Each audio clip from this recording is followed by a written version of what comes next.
Prajapati, Prajapati coaching centre Lalganj. दोस्तों हम लोग वैद्युत द्विध्रुव के विषय में जानकारी ले लिए हैं।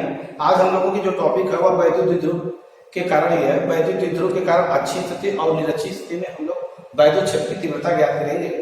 सबसे पहले हम लोग जानेंगे कि अच्छी स्थिति और निरक्षी स्थिति क्या है। अच्छी स्थिति का मतलब क्या होता है, जैसे मान लीजिए कोई वैद्युत द्विध्रुव ए बी है, कोई लिखा -q + q है, तो अगर हम इस रेखा पर इसके अक्ष पर इस तरह से निकाले, इस अक्ष को आगे बढ़ा दे, इस रेखा को आगे बढ़ा दे, तो इसके एक्सिस पे अगर निकाले, अक्ष पे निकाले, इसके कहीं किसी बिंदु पर निकालेंगे तो इसको हम अच्छी स्थिति। और दूसरी बात यह है कि अगर हम इस निकाल AB के मध्य बिंदु से कोई रेखा ऊर्ध्वाधर खींचे और इस रेखा पर कहीं अगर जो है वैद्युत क्षेत्र की तीव्रता निकालेंगे तो इसको हम निरक्षी स्थिति या अनुप्रस्थ स्थिति बोलते हैं। तो आज की टॉपिक हमारी पहले शुरू होती है वैद्युत द्विध्रुव के कारण अच्छी स्थिति में वैद्युत क्षेत्र की तीव्रता। तो दोस्तों मान लीजिए ये कोई निकाय AB है जो -q और +q से मिलकर बना है। हम लोग जानते हैं कि वैद्युत द्विध्रुव के बीच की टोटल लंबाई जो होती है वह 2l होती है। अगर इसका मध्य बिंदु मान लीजिए O है, तो अब ये डिस्टेंस जो होगी, जो 2l थी, वह दो भागों में जो है विभाजित हो जाएगी। आधा l इधर हो जाएगा, आधा l इधर। अब देखिए, अब हमें अच्छी स्थिति में निकालना है। मान लीजिए अच्छी स्थिति में यहाँ पर कोई बिंदु जो है यम है और इस यम पर जो है हमें परिणामी वैद्युत क्षेत्र की तीव्रता कैलकुलेट करनी है। तो +q के कारण वैद्युत क्षेत्र की तीव्रता की जो डायरेक्शन होगी, जो दिशा होगी, वह Bm होगी E1। अब -q के कारण वैद्युत क्षेत्र की तीव्रता E2 होगी, जिसकी दिशा जो होगी वह यम तो दोस्तों अब हम निकालते हैं। अब देखिए दूरी को थोड़ा सा देख लेते हैं। ये दूरी मान लीजिए यहां से ये दूरी कितनी है, r। अब ये दूरी अगर B से m की दूरी हम निकालें तो ये दूरी r माइनस कितनी हो जाएगी, l हो जाएगी, क्योंकि ये दूरी r है, इसमें से l को घटा देंगे तो ये r माइनस l। अगर यहां से दूरी हम निकालें इसके, तो ये दूरी r है और इसमें l को जोड़ देंगे तो ये दूरी r प्लस l। तो अब हम निकालते हैं +q के कारण वैद्युत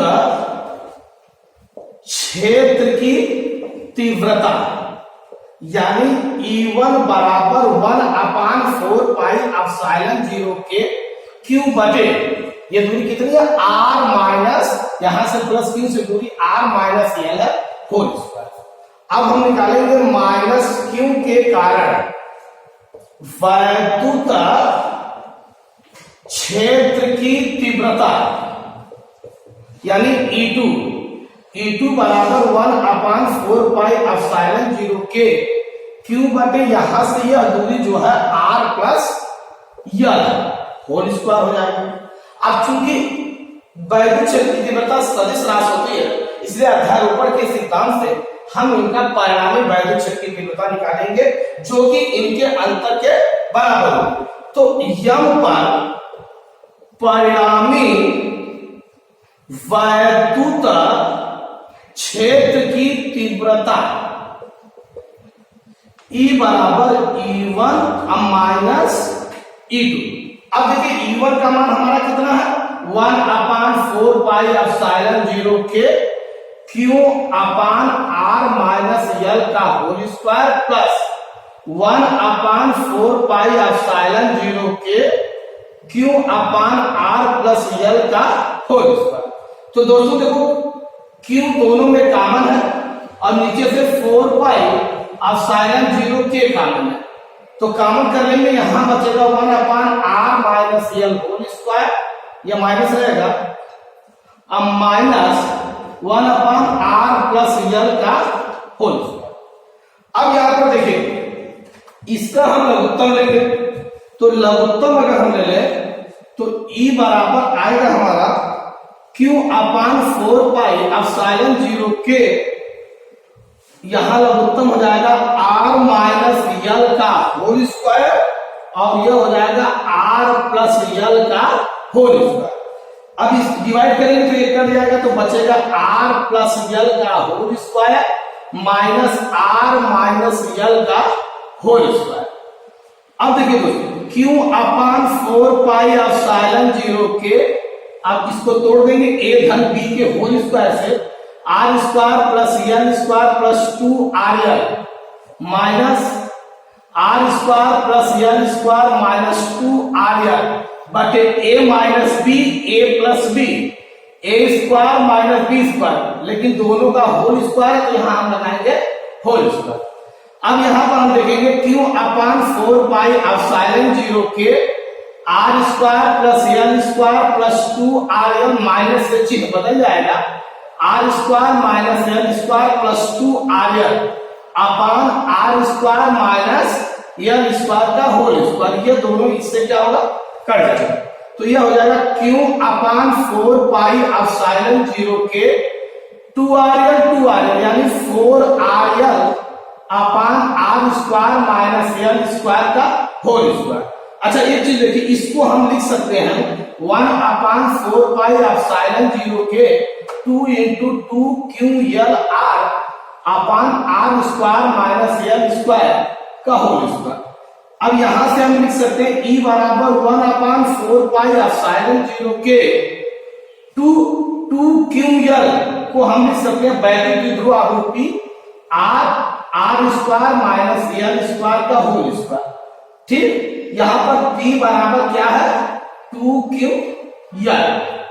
अब देखिए यहां पर हम लिखेंगे यदि l is very less r, यानी स्मॉल r, l का मान r की तुलना में अगर बहुत कम है तो l को हम निग्लेक्ट कर देंगे, छोड़ देंगे, तब हमारा E का मान आ जाएगा 1 अपान 4 पाई एप्सिलॉन 0 के 2pr, l छोड़ेंगे तो ये खत्म हो जाएगा, तो r के घाते 4, एक r कम हो जाएगा, तो E बराबर 1 अपान 4 पाई एप्सिलॉन 0 के 2p, एक r कट जाएगा, 2p बटे r हो जाएगा।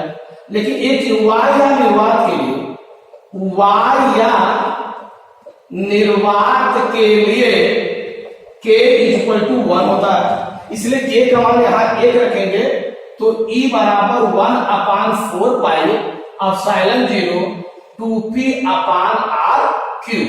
ये तो था दोस्तों हमारा क्या, अच्छी स्थिति में वैद्युत द्विध्रुव के कारण वैद्युत क्षेत्र की तीव्रता। अब इसके बाद की टॉपिक हम लोग पढ़ेंगे वैद्युत द्विध्रुव के कारण निरक्षी स्थिति में वैद्युत क्षेत्र की तीव्रता। देखिए मान लीजिए कोई निकाय जो है, यह कोई निकाय ए बी, यह कोई निकाय ए बी है, ए बी, यह माइनस क्यू और प्लस क्यू से मिलकर बना हुआ है। ठीक है, अब चूंकि हमें निरक्षी स्थिति में निकालना, इसकी टोटल लंबाई तो आप जान रहे हैं कि वैद्युत द्विध्रुव है तो इसकी टोटल लंबाई 2l होगी। अब इसके निरक्षी स्थिति में निकाले, मतलब इन दोनों के मध्य बिंदु पर मैंने ये रेखा खींच दिया। अब इससे समान r दूरी पे मान लीजिए कोई बिंदु यह है जहां पर हमें वैद्युत क्षेत्र की तीव्रता ज्ञात करनी है। तो अगर प्लस क्यू के कारण हम निकालेंगे, प्लस क्यू के कारण निकालेंगे तो मान लीजिए वैद्युत क्षेत्र की तीव्रता E1 है। अब माइनस के कारण निकालेंगे, माइनस क्यू के कारण निकालेंगे वैद्युत क्षेत्र की तीव्रता, तो ये आपका हो जाएगा E। मान लीजिए ये कोण जो है थीटा है, ये कोण भी ज्योमेट्री से कितना होगा, थीटा होगा। अब दोस्तों देखिए एक चीज यहां समझने का प्रयास करिए कि ये E1 इधर जा रहा है, ये E1 और ये जो है E2 है। तो अब हम लोग देख रहे हैं कि यहाँ इस मतलब इसका परिणामी अगर हम निकालें, इस तरीके से देखें तो इसके यहाँ पर दो कंपोनेंट होंगे, क्योंकि ये कोण भी थीटा होगा और ये कोण भी कितना होगा, थीटा। तो E1 के दो घटक होंगे, एक इधर जाएगा और एक इधर आएगा, यानी चूंकि ये थीटा पर इसको अगर हम इस तरीके से मिला दें, इस तरीके से मिलाएं तो ये देखिए ये एक तो जाएगा इस पर कहां, ऊर्ध्वाधर घटक, एक क्षैतिज। ऊर्ध्वाधर घटक पे ये E1 साइन थीटा हो जाएगा और इधर जो आएगा वह E1 cos थीटा आएगा। उसी प्रकार से इस पर ये E2 साइन थीटा होगा और इधर जो आएगा इस क्षैतिज घटक पे E2 cos थीटा होगा। यानी यहाँ इसके दो कंपोनेंट हो गए। यानी हम देख रहे हैं कि E1 साइन थीटा और E2 साइन थीटा, यहां पर हम देख रहे हैं कि E1 साइन थीटा और E2 साइन थीटा बराबर और विपरीत है, इसलिए ये दोनों एक दूसरे को क्या कर जाएंगे, निरस्त कर देंगे।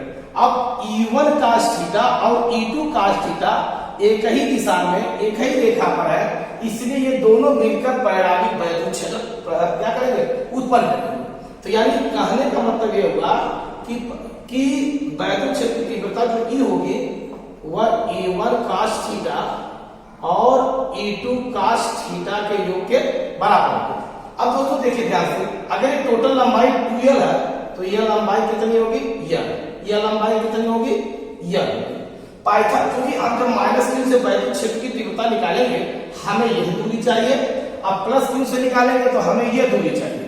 इसका मतलब पाइथागोरस प्रमेय लगा करके हम यहां से यह दूरी am निकाल लेंगे, जितना am होगा उतना ही bm होगा।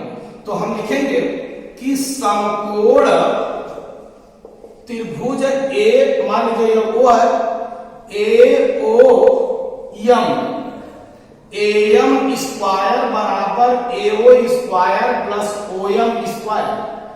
AO का मतलब L square plus R square, AM square, तो AM बराबर हो जाएगा करड़ी में L स्क्वायर धन R स्क्वायर। इसका मतलब ये हो जाएगा L स्क्वायर धन R स्क्वायर। इसी प्रकार BM बराबर करड़ी में L स्क्वायर धन R स्क्वायर, ये दूरी भी L स्क्वायर धन R स्क्वायर होगी। यहीं से आप cos थीटा निकाल लीजिए इसी त्रिभुज से, cos थीटा बराबर आधार बटे कर्ण, यानी आधार L हो जाएगा और कर्ण L स्क्वायर धन R स्क्वायर। अब हम निकालते हैं कि +q के कारण यम पर वैद्युत क्षेत्र E1 बराबर 1/4 पाई एप्सिलॉन 0 के q बटे √L स्क्वायर धन R स्क्वायर का होल स्क्वायर। तो यहां से E1 बराबर 1/4 पाई एप्सिलॉन 0 के q बटे, यहां से करड़ी हट जाएगी, L स्क्वायर धन R स्क्वायर। इसके बाद इसी प्रकार हम निकाल सकते हैं -q